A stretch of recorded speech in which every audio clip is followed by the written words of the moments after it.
O titulu šampiona Formule 1 v roce 1976 rozhodovala až velká cena Japonska. Očekávalo se, že rozhodující souboj mezi sebou svedou Niki Lauda z Ferrari a James Hunt na McLarenu.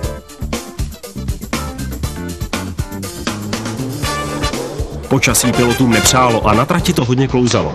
Bylo jasné, že výsledek závodu bude více než nejistý. Z nebe se na zem snášely doslova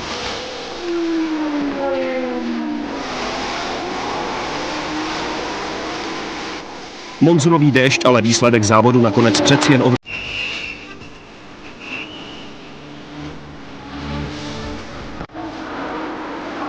Kvůli technickým závadám nedokončilo závod v Japonsku 14 závodníků. Huntův stájový kolega Jochen Mass pocítil nevyzpytatelnost okruhu na vlastní kůži ze všech nejvíc a nakonec byl jediným, kdo závod nedokončil kvůli nehodě. Ve 35. kole narazil se svým monopostem McLaren Ford M23 do ochranné bariéry a musel ze závodu odstoupit.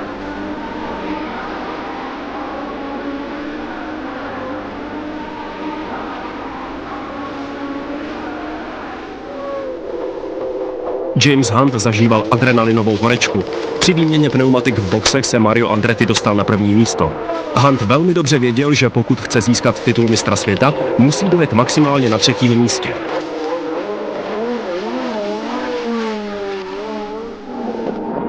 Jakmile se Hunt vrátil na trať, vsadil všechno na jednu kartu a postupně se propracovával startovním polem dopředu.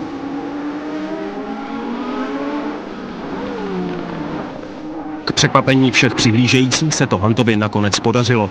Projel cílem na 3. místě se ztrátou jednoho kola na Andrettiho.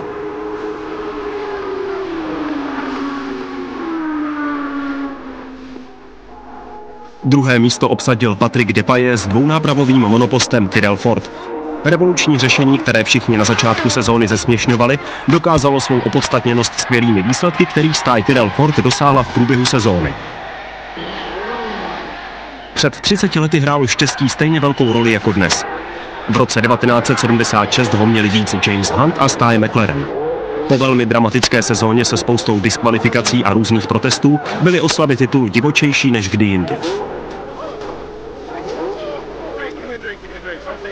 Hunt vyhrál také díky tomu, že Niki Lauda poslední závod vzdal. Stáji Ferrari bylo náplastí vítězství v poháru konstruktérů. Ještě jednou rekapitulace velké ceny Japonska v roce 1976. První Andretti, druhý Depailler a třetí mistr světa James Hunt. Pro Jamese Hunta to nakonec bylo poprvé a zároveň naposled, kdy nad svou hlavu zdvihl trofej pro mistra světa Formule 1.